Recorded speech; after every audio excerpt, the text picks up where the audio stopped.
Assalamualaikum warahmatullahi wabarakatuh. Nama saya Hadirah binti Ahmad Safri dan saya akan membentangkan mengenai aplikasi Falsafah Sejahtera. Definisi aplikasi Falsafah Sejahtera adalah satu cara untuk semua orang boleh mencapai kesejahteraan sejagat dengan merungkai masalah dalam suatu aspek tertentu seperti keharmonian rakyat dan kestabilan ekonomi. Falsafah bermaksud berfikir. Falsafah sejahtera adalah pemikiran ke arah kesejahteraan negara dan manusia sejagat. Aplikasi yang boleh digunakan dalam dunia sebenar, keadilan ekonomi, keamanan global serta globalisasi dan cabaran revolusi industri 4.0. Keadilan ekonomi adalah situasi di mana semua orang dapat apa yang berhak kepadanya. Keadilan ekonomi bagi setiap orang adalah dapat bekalan kehidupan dan keperluan tanpa mengira darjat atau gelaran. Keadilan ekonomi yang terdapat di Malaysia sekarang adalah kerajaan merancang strategi membasmi kemiskinan dengan memperbanyakkan peluang-peluang pekerjaan kepada rakyat tanpa mengira umur serta kaum. Kerajaan juga merancang untuk menaik taraf kualiti hidup rakyat, contohnya menaik taraf pendidikan di Malaysia, memberi latihan industri kepada yang kurang cemerlang dalam SPM. Aplikasi ekonomi dalam isu semasa pula ialah seperti sekarang apabila munculnya virus COVID-19 di Malaysia. Apabila peningkatan kes secara mendadak, kerajaan mengambil langkah drastik dengan melaksanakan Perintah Kawalan Pergerakan aka PKP dan menutup border negara. Yang sedikit sebanyak flatten the curve, hal ini juga telah menjejaskan ekonomi negara serta pendapatan rakyat. Kerajaan telah memberikan bantuan rangsangan ekonomi iaitu pemberian one-off hampir 10 bilion kepada golongan B40 yang terdiri dari pelbagai kaum di Malaysia. Bantuan ini sedikit sebanyak dapat menyokong kehidupan rakyat pada ketika itu. Keamanan global bermaksud tidak berlaku pembalahan antara rakyat dalam atau luar negara. Hubungan baik di antara negara mendatangkan banyak kebaikan dalam pelbagai aspek seperti ekonomi dan juga sosial. Indeks Keamanan Global atau Global Peace Index (GPI) merupakan satu usaha untuk memantau kedudukan negara berdasarkan keamanan. Ianya dikaji melalui keterusan dalam pentadbiran, tahap pendapatan dan juga pendidikan. Laporan GPI ini dapat menarik pelancong untuk datang ke Malaysia, justru menyumbang kepada peningkatan ekonomi. Ideologi seperti patriotism dapat mengekalkan keamanan negara. Akan tetapi, terdapat ideologi yang memberi kesan negatif dan akan memburukkan keadaan jika tidak dibendung. Ideologi egoism yang merujuk kepada sifat individu yang melakukan sesuatu perkara yang hanya mendatangkan faedah kepada dirinya sendiri. Contohnya, ada individu yang menggunakan kuasa atau kekayaan untuk melakukan apa-apa sahaja tanpa perlu risau akan tindakan undang-undang. Hal ini boleh mencetuskan kemarahan rakyat, justru menggugat keamanan negara serta perpaduan negara. Globalisasi dan cabaran revolusi industri 4.0. Globalisasi, perubahan yang kita lihat dalam kilang seluruh sektor ekonomi dan juga kehidupan kita adalah disebabkan pergerakan 4 bentuk modal dalam ekonomi global, iaitu modal pekerja, modal kewangan, modal sumber dan juga modal kuasa. Fenomena ini menyebabkan penambahan perdagangan antarabangsa dalam kadar yang lebih dibandingkan dengan pertumbuhan ekonomi dunia. Dari aspek budaya pula, terdapat banyak pertukaran budaya pada peringkat antarabangsa. Imigrasi secara sah atau haram lebih berluasa. Sektor pelancongan meningkat disebabkan banyak tarikan dalam sesebuah negara. Terdapat 3 revolusi sebelum tercetusnya revolusi IR 4.0, iaitu IR 1.0 yang berasaskan mechanical, IR 2.0 yang berasaskan sektor pembuatan dalam skala yang tinggi, dan juga IR 3.0 yang berasaskan IT ataupun perkomputeran. IR 4.0 pula berasaskan Internet of Things, IoT, di mana semua aspek kehidupan seharian menggunakan elektrik dan juga internet. Revolusi ini memerlukan semua pihak bertindak pantas dengan sistem automasi yang lebih pintar. Revolusi ini dapat melahirkan masyarakat yang lebih pintar kerana perlu menyediakan negara agar tidak ketinggalan daripada negara-negara yang lain. Pihak institusi pendidikan dapat menjalinkan kerjasama dengan pihak perindustrian, justru dapat mengenal pasti kehendak teknologi yang diperlukan dan akan dibangunkan. Pihak pendidikan pula dapat menyediakan subjek serta program yang lebih khusus dan diperlukan di masa akan datang bagi para graduan. Kesimpulan, aplikasi falsafah amatlah penting untuk setiap manusia supaya mereka hidup dalam keadaan yang sejahtera. Kebaikan aplikasi falsafah dapat dilihat dalam aspek keadilan ekonomi. Masyarakat mendapat pendapatan yang layak ke atas dirinya tanpa mengikut kaum ataupun darjat seseorang itu. Contohnya, bagi para graduan ijazah sarjana muda, mereka akan mendapat gaji yang setimpal dengan kelayakan mereka tanpa mengira kaum. Dalam aspek keamanan global pula, tidak berlakunya pencurian kawasan ataupun perampasan harta antara negara sekaligus menyebabkan masyarakat di seluruh dunia hidup aman dan juga sentosa. Rakyat dan kerajaan juga dapat berganding bahu dalam memajukan ekonomi negara apabila tiada perselisihan faham. Keamanan sejagat juga dapat dibentuk dengan menjalinkan hubungan dua hala yang menyatukan kedua-dua pihak baik kerajaan dan juga rakyat yang akan mengekalkan keharmonian, keamanan dan juga perpaduan negara. Assalamualaikum, saya Nurul Ashiki binti Umar ingin membentangkan tentang aplikasi falsafah sejahtera dan isu semasa dalam aspek ekologi. Yang pertama adalah aplikasi falsafah dalam aspek ekologi. Ekologi adalah cabang sains yang mengkaji habitat dan interaksi di antara benda hidup dengan alam sekitar. Perkataan ini dicipta oleh pakar biologi Jerman dan pengikut Darwin pada tahun 1866 Ernst Haeckel. Menurut Ernst Haeckel, perkataan ekologi berasal daripada perkataan Yunani iaitu oikos yang membawa maksud rumah atau tempat tinggal dan logos adalah kajian. Kini, istilah ekologi ini telah digunakan secara meluas dan merujuk kepada kajian saling hubungan antara organisma dengan persekitaran dan juga saling hubungan di kalangan kumpulan organisma itu sendiri. Berdasarkan pengertian ekologi berikut, dapat disimpulkan bahawa falsafah ekologi adalah berkait dengan hubungan interaksi antara manusia dan alam sekitar. Falsafah ekologi adalah satu teori yang bersandarkan kritikan terhadap trend sosial, politik dan anti-ekologi semasa. Murray Bochner, seorang pengarang dan aktivis alam sekitar, telah mengasaskan teori falsafah ekologi sosial sebagai satu konseptual yang melihat kepada pembangunan yang seimbang. Ekologi sosial ini adalah bersandarkan kepada beberapa aspek yang mana melihat manusia sebagai kunci utama dalam falsafah ini. Bochner melihat manusia sebagai suatu entiti yang mempunyai kuasa untuk mengubah dan memanipulasi persekitarannya. Falsafah ekologi sosial mempunyai corak pemikiran yang berbeza. Ianya mengambil manusia sebagai satu elemen utama untuk melihat perubahan ekologi. Salah satu aspek dalam falsafah ini adalah politik. Falsafah ekologi, politik memainkan peranan yang besar dalam menentukan keseimbangan interaksi antara manusia dan alam sekitar. Khususnya dalam ekonomi, ianya dapat dilihat bagaimana politik sesebuah negara bertindak. Jika ahli ekonomi hanya mementingkan keuntungan, maka kerosakan alam sekitar amat sukar untuk dielakkan. Malah, ekonomi yang baik adalah cerminan negara yang kuat dan kukuh. Ada juga kritikan dalam falsafah ekologi bagi Murray Bochner. Kritikan yang pertama, timbul beberapa persoalan berkenaan hierarki sosial. Yang pertama adalah, adakah hierarki sosial sentiasa membawa kepada kemusnahan alam?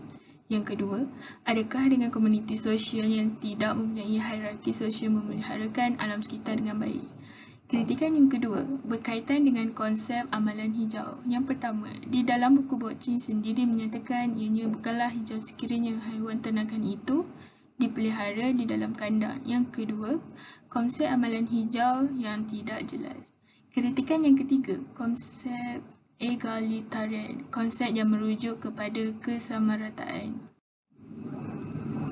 Seterusnya, aplikasi falsafah sejahtera dalam aspek ekologi. Di dalam keseluruhan perbincangan tentang teori falsafah ekologi yang dibawa oleh Murray Bochner dapat difahamkan bahawa terdapat beberapa hal yang mungkin sukar dilaksanakan, terutama dalam aspek politik, yakni pengurusan dan kuasa, oleh kerana aspek ini memainkan peranan yang besar. Pengurusan dalam falsafah ekologi sosial ini membawa maksud sebilangan besar mereka yang berkuasa membuat keputusan adalah dilihat dari sudut ekonomi dan mengabaikan alam sekitar. Terdapat penyelesaian yang diketengahkan yang mana melibatkan kepada pengurangan penggunaan sumber bagi mengelakkan pembaziran serta mengamalkan konsep hijau. Namun, terdapat juga kritikan yang dapat diwujudkan berdasarkan kelemahan dalam perbahasan. Tidak dinafikan bahawa falsafah ekologi sosial adalah falsafah yang agak kuat dari aspek konseptual, namun mengaplikasikannya dalam dunia sebenar bukan sepenuhnya diguna pakai. Manusia haruslah bersifat egalitarian bagi memastikan keharmonian dalam hubungan kompleks dan mutual di antara manusia dan alam sekitar. Kesimpulannya adalah ekologi sosial merupakan falsafah yang agak radikal khususnya dalam membincangkan tentang hubungan mutual dan kompleks di antara manusia dan alam sekitar. Dengan melihat hubungan keharmonian dapat dicapai yang bertujuan dalam pembangunan, dapat menjaga kelestarian alam sekitar dan mewarisi generasi seterusnya. Assalamualaikum warahmatullahi wabarakatuh. Saya Nur Yasmin Amira binti Isman Aizal, bernombor metrik B0920100138, dan hari ini saya akan membentangkan sains, teknologi dan inovasi. Yang pertama, mari kita lihat pada definisi sains. Perkataan sains berasal daripada bahasa Inggeris, iaitu science. Sains dari bahasa Latin ialah scientia yang bermaksud pengetahuan. Manakala dalam bahasa Arab pula, sains dipanggil al-ilm yang bererti tahu. Sains dari segi istilah ialah merujuk kepada sebuah sistem untuk mendapatkan pengetahuan dengan menggunakan pengamatan dan eksperimen untuk menggambarkan dan menjelaskan lagi fenomena-fenomena yang terjadi di alam. Di samping itu, sains Islam adalah berasaskan wahyu dan akal penyelidikan dan penemuan yang menggunakan kaedah-kaedah tertentu yang tidak bercanggah dengan syarak. Antara contohnya ialah sains syariah, sains falsafah dan juga sains propaedeutik. Yang kedua ialah contoh sains. Sains dalam Al-Quran menyatakan dan telah menceritakan mengenai peredaran matahari dan bumi.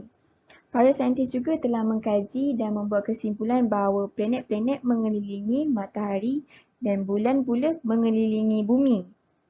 Yang kedua, Al-Quran telah menceritakan tentang kejadian manusia. Ahli biologi dunia juga telah menemui bahawa penciptaan manusia adalah terjadi dengan gabungan sperma dan ovum yang akan membentuk zygote. Yang ketiga, Al-Quran juga telah menceritakan mengenai cap jari. Manusia kini telah wujud sekian lama dan jumlahnya juga berbilion. Namun fakta mengenai cap jari manusia sangat ajaib kerana setiap manusia mempunyai cap jari yang berlainan. Mari kita lihat kepada sains dalam kehidupan. Seperti yang kita tahu, Ibnu Sina telah menemukan penyakit baru dan juga punca penyakit tersebut. Antaranya ialah pengaruh kuman dalam penyakit, jangkitan virus seperti TB dan juga penyakit seperti rubella, alahan, cacar dan juga penyakit jiwa. Sains dalam kehidupan juga seperti yang kita boleh lihat dalam bidang perubatan. Sains ni telah membantu mempertingkatkan lagi taraf kesihatan manusia melalui penciptaan pelbagai kaedah dan peralatan canggih untuk mengesan dan menyembuhkan penyakit-penyakit kronik berbahaya pada masa kini. Sebagai contoh yang kita boleh lihat, CT scan. CT scan ini digunakan untuk melihat organ yang tidak normal dalam badan manusia. Seterusnya, mari kita lihat pada definisi teknologi. Teknologi berasal daripada bahasa Inggeris, iaitu perkataan teknologi yang berasal dari Greek, teknologia ataupun teknik yang bermaksud seni, kemahiran, rekaan. Dan logia pula yang bermaksud pembelajaran, kajian. Manakala teknologi dari segi istilah pula merupakan satu konsep yang luas dan mempunyai lebih daripada satu takrifan. Antaranya ialah pembangunan dan penggunaan alatan, mesin, bahan dan proses untuk menyelesaikan masalah manusia. Teknologi daripada segi Islam pula ialah satu cabang ilmu praktikal untuk mencapai tujuan praktikal sebenar bertunjangkan tauhid kepada Allah. Ia seimbang antara satu sama lain yang terlaksana mengikut sistem etika Islam yang mengutamakan keadilan dan dipertanggungjawabkan kepada manusia sebagai khalifah Allah untuk menggunakan alam tabi'i dengan baik. Antara contoh teknologi ialah yang pertama, teknologi informasi. Peranti hardware dan software telah digunakan untuk mengumpulkan data, menyimpan, mengolah dan menyajikannya secara lebih tepat. Peranti ini mampu mengirim informasi dengan lebih lengkap. Contoh teknologi kedua ialah teknologi komunikasi. Komunikasi telah memudahkan manusia dalam bertukar informasi antara satu sama lain dengan lebih cepat dan mudah. Contoh teknologi yang ketiga ialah teknologi pendidikan. Pada zaman kini, dalam pendidikan, teknologi dapat membantu proses mengajar antara guru dan pelajar menjadi lebih efisien dan efektif. Sebagai contoh, alat peraga antariksa, peralatan laboratori yang digunakan dalam eksperimen dan aplikasi pembelajaran secara online. Contoh teknologi yang keempat ialah teknologi pertanian. Dalam pertanian, teknologi mampu membantu menghasilkan produk pertanian yang berkualiti tinggi dengan cara yang lebih mudah dan jangka waktu yang singkat. Sebagai contoh, melakukan kahwin silang tumbuhan dan perawatan agar buah-buahan yang dihasilkan lebih besar dan banyak. Mari kita lihat pada definisi inovasi. Inovasi ini ialah kaedah mencari jalan untuk menghasilkan produk atau perkhidmatan yang lebih baik sama ada melalui pengubahsuaian ataupun penambahbaikan. Inovasi adalah hasil cetusan idea-idea yang kreatif dan inovatif dalam mana-mana aspek kerja yang dapat meningkatkan kualiti dan produktiviti organisasi. Idea-idea inovasi boleh merangkumi apa-apa perubahan dalam bentuk sistem dan prosedur, kaedah dan cara bekerja maupun pengenalan teknologi. Antara contoh inovasi ialah pengangkutan. Pada masa kini, banyak jenis pengangkutan yang telah digunakan. Antara jenis pengangkutan tersebut ialah kereta api elektrik, kapal terbang dan juga kenderaan hybrid. Jenis pengangkutan ini mampu memendekkan jarak perjalanan, mengurangkan kesesakan lalu lintas dan juga mengurangkan penggunaan minyak secara berlebihan. Contoh inovasi kedua ialah penggunaan telefon tanpa wayar yang memudahkan manusia saling berhubung antara satu sama lain. Contoh inovasi yang ketiga ialah lebuh raya yang dibina bertujuan memudahkan dan mempercepatkan tempoh perjalanan dari satu destinasi ke destinasi yang lain.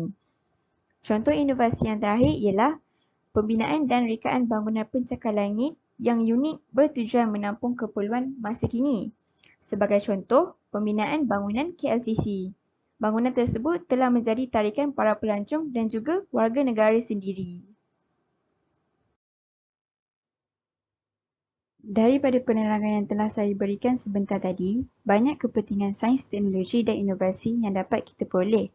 Yang pertama, sains, teknologi dan inovasi memudahkan pergerakan manusia. Yang kedua, ia juga mampu memelihara dan memelihara alam sekitar. Yang ketiga, ia mampu meningkatkan sektor pendidikan. Yang keempat, ia meningkatkan hasil pertanian dan agrikultur. Yang kelima, ia mampu menyumbang perkembangan industri kesihatan. Dan yang terakhir, sains, teknologi dan inovasi mampu memudahkan komunikasi antara manusia. Itu sahaja daripada saya dan saya akan akhiri pembentangan saya pada hari ini dengan sebuah pantun. Menyanyi sekawan merpati putih, hinggap di atas pohon jemari. Teknologi kini semakin canggih, maklumat dicapai di hujung jari. Itu sahaja daripada saya. Sekian, terima kasih. Assalamualaikum warahmatullahi wabarakatuh dan salam sejahtera untuk semua. Nama saya Zulina binti Zainal. Hari ini saya akan membentangkan tentang aplikasi falsafah sejahtera dalam aspek isu-isu etika. Etika dan konsep etika. Etika bermaksud satu ukuran dan piawaian yang digunakan untuk membezakan kelakuan seseorang sama ada baik atau buruk, menyenangkan atau tidak menyenangkan. Perkataan etika berasal daripada perkataan Greek iaitu ethos yang membawa maksud perangai. Dalam perkataan Latin pula, etika dikenali sebagai mores yang bermaksud moral atau perangai. Istilah etiket pula membawa maksud tingkah laku atau tata cara yang dianggap baik dalam sesuatu situasi sosial. Perspektif ilmu falsafah etika digolongkan sebagai falsafah moral, iaitu satu cabang ilmu falsafah yang secara khusus membincangkan tentang apa yang diperkatakan tingkah laku yang baik atau tingkah laku yang buruk, dan membincangkan hal-hal adab dan nilai dalam tingkah laku manusia. Etika dibahagikan kepada tiga, iaitu meta, normatif dan gunaan.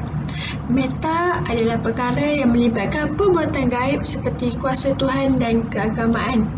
Etika agama membincangkan sistem moral golongan manusia yang menganuti pelbagai agama dan fahaman seperti Islam, Kristian, Buddha dan Hindu. Etika Islam juga menekankan kepada matlamat penciptaan manusia dan peranan wajib yang dimainkan setiap Muslim dalam kehidupan individu dan masyarakat. Selain itu, tanggungjawab kita sebagai hamba Allah juga adalah untuk menegakkan hukum, mencegah perbuatan keji dan menerapkan ajaran Al-Quran dan hadis dalam kehidupan harian. Selain itu, tanggungjawab berdakwah dan mengajak orang lain untuk melakukan kebaikan dan mencegah kemungkaran. Normatif iaitu membuat kritikan dan melakukan penilaian ke atas etika moral yang ada. Teori utama yang digunakan adalah teori deontologika, iaitu menilai pada tindakan. Kedua, teori teleologika, iaitu menilai berdasarkan kesan tindakan. Contohnya, seorang budak lelaki bernama Ali terjumpa dengan seorang pengemis. Dia berasa kasihan tetapi tidak ada duit untuk diberikan kepada pengemis tersebut. Lalu dia mencuri duit seorang pemuda dan duit itu diberikan kepada pengemis.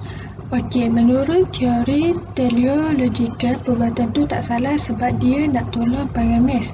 Tapi teori deontologika, perbuatan itu salah sebab dia mencuri duit pemuda tersebut. Okey, seterusnya etika gunaan. Etika gunaan ini adalah membincangkan isu-isu khusus dalam kehidupan seharian. Ia meliputi pelbagai bidang seperti perubatan, perguruan, perniagaan, alam sekitar dan seks. Bahagian ini menyelesaikan masalah semasa dengan pelbagai teori dan konsep. Contohnya dalam perubatan dia ada etika dia yang perlu dipatuhi. Dalam perguruan pun sama, dia ada etika lah yang perlu dia ikut. Contoh isu-isu semasa etika isu sekarang adalah pandemik COVID-19 yang merupakan situasi yang terbaru dihadapi oleh seluruh dunia termasuklah Malaysia yang amat memberi kesan terhadap isu etika. Terdapat pelbagai kod etika yang telah ditetapkan oleh kerajaan seperti etika semasa membeli barang, etika batuk dan bersin, etika bersalaman, etika ketika melayari internet, etika kerja dari rumah sepanjang tempoh PKP dan etika belajar di rumah sepanjang tempoh PKP. Isu semasa etika yang seterusnya adalah media sosial. Media sosial ini merupakan salah satu platform di mana pengguna menggunakannya untuk mendapatkan berita yang terkini dengan kadar yang segera. Oleh itu, kita perlu melihat semula sama ada sumber yang diperolehi ini adalah sahih ataupun tidak. Jika berita yang didapati tidak sahih, maka tidak perlulah disebarkan atau berkongsi dengan orang lain, kerana ia akan menimbulkan fitnah. Selain itu, kita perlu menggunakan bahasa yang sopan dan tidak menggunakan bahasa yang kesat dan kasar agar tidak menyinggung perasaan orang lain. Seterusnya, bijak dalam membahagikan masa untuk belajar, beriadah dan melayari internet. Akhir sekali, kita perlulah menggunakan platform yang baik ini untuk hal-hal yang positif dan bermanfaat supaya tidak bergaduh antara satu sama lain serta tidak memperbesarkan hal-hal yang remeh. Kesimpulan daripada aplikasi falsafah sejahtera dalam aspek isu-isu etika adalah kita perlu bijak dalam memilih yang mana baik dan yang mana buruk untuk diri kita sendiri maupun persekitaran. Selain itu, kita juga dapat mengetahui bahawa etika ini amatlah penting dalam kesejahteraan hidup bermasyarakat, terutamanya di Malaysia yang hidup secara berbilang bangsa. Sekian, terima kasih. Assalamualaikum warahmatullahi wabarakatuh. Saya Rabiatul Adawiyah binti Nur Azam akan membentangkan tentang isu-isu etika dalam 3F iaitu Fun, Food, Fashion. Orang Barat tidak pernah berputus asa untuk melemahkan umat Islam di serata dunia. Di zaman moden ini juga, ramai umat Islam menjadi alpa dalam menjadi Muslim sebenar. Orang-orang Barat menggunakan logiknya untuk mempengaruhi Muslim untuk mengikuti apa yang mereka mahukan. Ianya merupakan Fun, Food, Fashion iaitu 3F. Ramai yang mengikutinya terutama golongan muda dan ia boleh merosakkan umat Islam jika kita semakin leka. Fun bermaksud keseronokan. Antara contoh keseronokan yang disajikan oleh orang Barat ialah filem dan drama. Tiada siapa yang tidak suka menonton drama dan filem. Lebih-lebih lagi apabila banyak genre yang boleh dipilih mengikut citarasa masing-masing. Kini kita tidak perlu mengeluarkan duit untuk mendapatkan hiburan tersebut kerana semuanya boleh didapati hanya di hujung jari. Keseronokan juga boleh didapati dari pelbagai sumber seperti muzik, sukan dan permainan dalam talian. Keseronokan ini boleh melalaikan kita jika tidak dikawal. Yang kedua ialah food. Kini makanan bukan sahaja dijadikan perkara asasi yang dilakukan oleh masyarakat sekarang untuk meneruskan kehidupan, tetapi ia dijadikan sebagai satu tabiat seperti pergi ke restoran ternama untuk ditunjukkan di media sosial dan tidak memikirkan tentang harga yang mahal, lalu terjadinya pembaziran. Bahkan ada juga yang sanggup menghabiskan wang semata-mata untuk pergi ke restoran yang mewah bagi menjamu hidangan yang popular. Hal ini menjadikan kita alpa dengan adab-adab makan yang diajar oleh Nabi Muhammad SAW. Yang ketiga ialah fashion. Masyarakat kini amat mementingkan penampilan diri sehingga sanggup menghabiskan beratus-ratus semata-mata untuk kelihatan tampan dan cantik di mata manusia. Fashion selalunya dikaitkan dengan kaum Hawa kerana ia merupakan fitrah di mana perempuan suka akan kecantikan. Kini kaum Adam juga tidak terlepas dari mengikuti trend ini. Demi fashion, mereka sanggup memakai pakaian yang tidak senonoh dan menjolok mata. Mereka juga sanggup melakukan perkara yang tidak masuk akal hanya untuk kelihatan unik dalam berfashion. Jika dalam Islam, hal ini secara terang-terangan melanggar hukum agama. Antara isu-isu yang wujud akibat fun, food and fashion ialah industri yang berkaitan dengan isu ini masih berkuat kuasa dengan menyebarkan perkara tersebut dalam kaca televisyen dan media sosial. Dari situ mereka mengauk keuntungan dengan menarik minat masyarakat untuk membeli produk mereka. Selain itu, sekularisme juga telah memasuki dalam kehidupan kaum muslimin. Biarpun negara kita majoritinya Muslim, namun gaya kehidupan kebanyakannya adalah sekular. Hal ini kerana agama diketepikan dan tidak dipraktikkan dalam kehidupan seharian. Seterusnya, kebebasan hak individu telah menjadi moto kehidupan pada zaman kini. Mereka merasakan bahawa mereka bebas melakukan apa sahaja tanpa ada orang lain yang mengatur. Dengan cara ini, kehidupan hanya bergantung pada diri sendiri tanpa menerima bimbingan dari orang lain. Masyarakat yang terpengaruh oleh jenama-jenama terkenal di dunia menyebabkan peningkatan tingkah laku konsumtif dalam masyarakat itu sendiri, seperti kita harus mengikuti trend fashion. Tetapi, kita harus bijak memilih fashion. Jangan hanya kerana mengikuti fashion, kita menjadi konsumtif. Kesimpulannya, perbezaan warna dan bahasa adalah petunjuk dalam perbezaan kepribadian, sifat dan keperluan setiap manusia. Manusia adalah makhluk yang perlu bersosial sehingga mustahil untuk hidup sendiri tanpa bantuan orang lain. Manusia dapat berkembang mengikut persekitaran mereka. Dari sini kita dapat memahami bahawa dua prinsip tersebut menuntut kita untuk lebih memerhatikan semua keperluan manusia, baik dari segi rohani dan material. Sekian itu saja pembentangan dari kumpulan kami. Terima kasih.